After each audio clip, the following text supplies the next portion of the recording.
The movie is called Wrong Turn. Why didn't you guys make a turn? It's not called Wrong Stop. Yeah.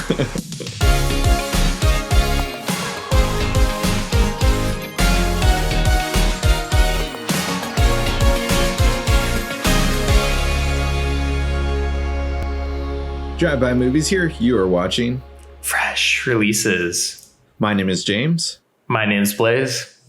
And we just checked out the original Wrong Turn last week on Never Have I Ever. But now on Fresh Releases, we are checking out the new 2021 remake, Wrong Turn. They said they would be the foundation on which a new nation would be built. From every mound, let freedom ring. 2021's Wrong Turn is directed by Mike P. Nelson, and it's about friends that are hiking the Appalachian Trail are confronted by the Foundation, a community of people who have lived in the mountains for hundreds of years. So we just recently checked out The Wrong Turn, as you said, the previous film. This is the new remake of the film, but it's kind of a reimagining in a sense. It's not really like the original at all. There's no cannibalistic mutants in this film. There's actually an interesting plot, but first off, let's kick this off with how you thought about this film. What did you think about this film, James? So there's a lot of things that I liked about this, but there's also a lot of things that I disliked about this. I really respect that they wanted to go in a completely different direction.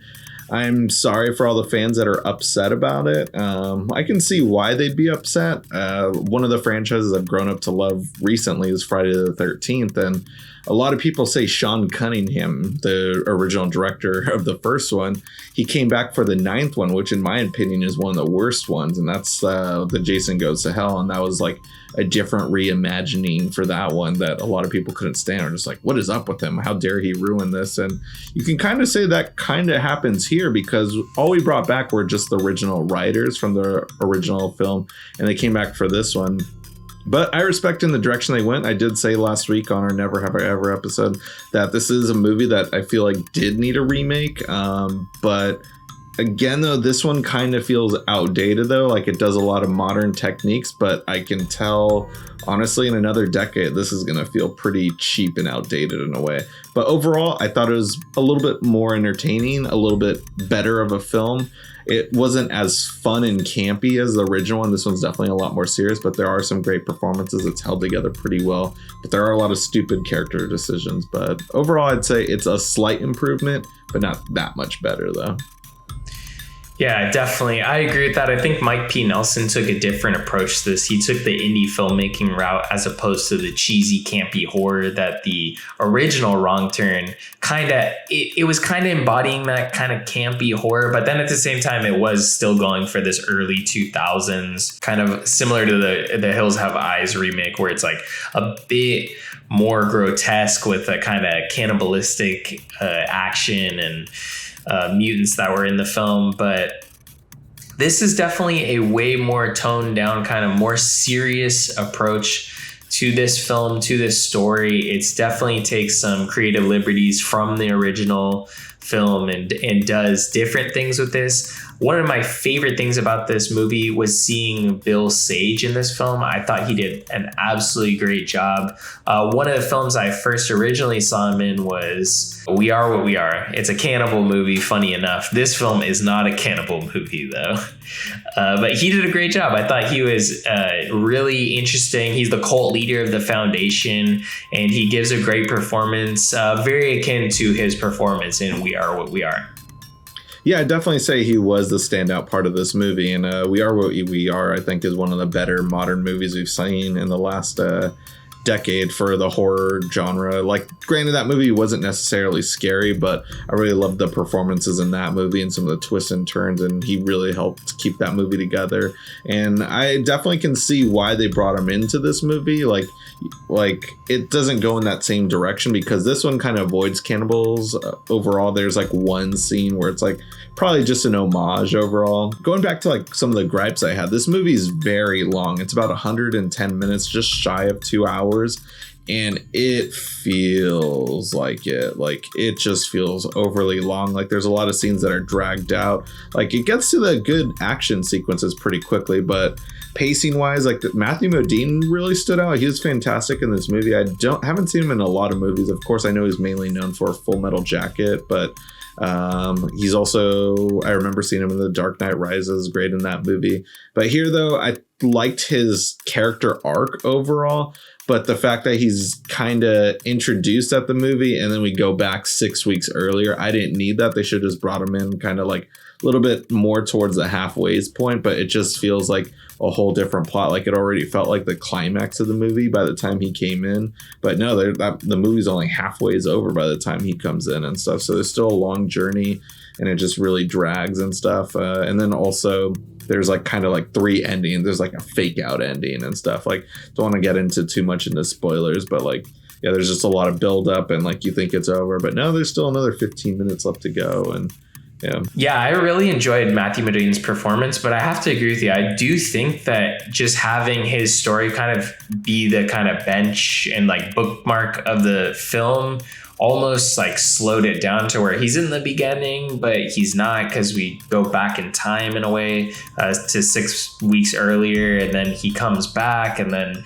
he's in the end. Like there's almost just too much manipulation of time. Like not like this is a time travel movie, but it's almost like a novel where there's just so much passing of time in this film to where it might have been less, it might have been shorter, more concise, definitely more to the point if they just kind of followed the story as it went along through the passing of time instead of keep kind of messing around and going back and going forward. And it just felt like the film would have been a lot tighter. Yeah, for sure. Like they could have condensed that, and some of the characters also make some dorky decisions. Like mainly they're not really teenagers. I guess they're more like college kids in this round. Last time they were teenagers, and one guy was going to a job interview. Here it's just, a bunch of group like just trying to explore very nice, fun mountain area, trying to camp out there and stuff. And some of the decisions that they make that I thought were dumb. Like, first and foremost, I thought it was a little dorky that like it's kind of a misunderstanding. Like I will get slightly into spoilers, but when the foundation takes them up for trial and stuff, like they start arguing like, we weren't doing anything, this is all a misunderstanding, like we were just trying to reunite you with your friend and stuff. And I was like, no, you kind of had him tied as a hog and stuff, no wonder why he got so scared. And then like of course that guy beat the other guy with a stick, like thinking that like they kidnapped his girlfriend was there, but that guy was a little stupid. But like also speaking of stupid, what is up with this weird ploy of characters like running away from things and not going sideways? So early on in this movie we get this huge tree rolling down a hill. I remember in Prometheus I was like, what is up with these stupid people not running to the side? Like they could have avoided the ship. And I remember Charlize Theron gets flattened because she kept running straight on a thing that's a big line falling on her. That's the same thing, you guys could have ran sideways. And not only that though, they're in the woods with a lot of trees. They're running past a lot of trees. How is a tree not stopping that tree? And not only that, the guy who does get crushed also is like, he stops because like, oh crap, I reached a dead end. Here's a tree. I'm going to just get smashed by this tree. Bro, you just had to hide behind that tree. Just go around the tree. Go around the tree, bro. You would have survived. I'm not a dead end where a tree is in front of me. There's no possible way I could go around it. The movie is called Wrong Turn. Why didn't you guys make a turn? It's not called Wrong Stop. Yeah. Well, it's hilarious. Yeah, there's always something with horror movies and people making these stupid decisions to where there's such an obvious right decision there right in front of your face. Maybe it's just hindsight as an audience member, but it always feels like some of these people aren't really thinking with their brains when they're stuck in a horror movie. Yeah, I like to think that like maybe I'd be smarter than these kids if I was in their situation. Can't say that I would do everything the way I think I would, but it sounds like I'm butchering this movie. Like I thought it was still a fun watch. Like if you're a fan of the Wrong Turn franchise, maybe you won't like this movie, but like, I had fun. If you've never been introduced to the Wrong Turn movies, like I would say just start with this one. Like Sorry to any OG fans who like are upset that like I somewhat enjoyed this one, but you know, it's not something that really means anything to me. I just saw the first one for the first time literally a week ago. I'm interested to see what Joe Lynch did with the second one.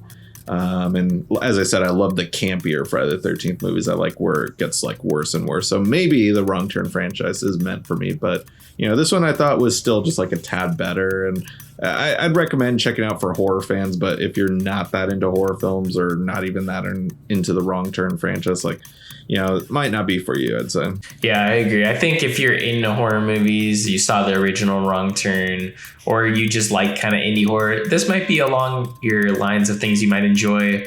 If you're not into that stuff, it's probably nothing for you to find here. So definitely just move on, find something else to watch. But I mean, for the most part, I think this movie is pretty decent. It's not the best movie. It's probably not the best. Maybe it's the best Wrong Turn movie. I don't know. I don't know if I'm going to insult anyone, but if I upset you there, go ahead and leave a comment below. Let me know what the best Wrong Turn movie is. Because if it's not this one, I'd like to know so I could check it out. But anyways, guys, if you want to support the show, the best way to support the show is by checking out the film Wrong Turn. And you can do that by clicking the link in the description box below to watch the film through Amazon. Yeah, after doing that, leave a comment, let us know what you thought, because we love to keep the conversation going, and smash that like button. That's another great way to help us out. And so if you're new to our channel, also please subscribe and hit that notification bell to get all of our latest updates. And guys, we're available on all social media platforms. That's TikTok, Instagram, Facebook, whatever you use, you can find us there. Anyways, guys, tune in next week for a brand new episode of Fresh Releases.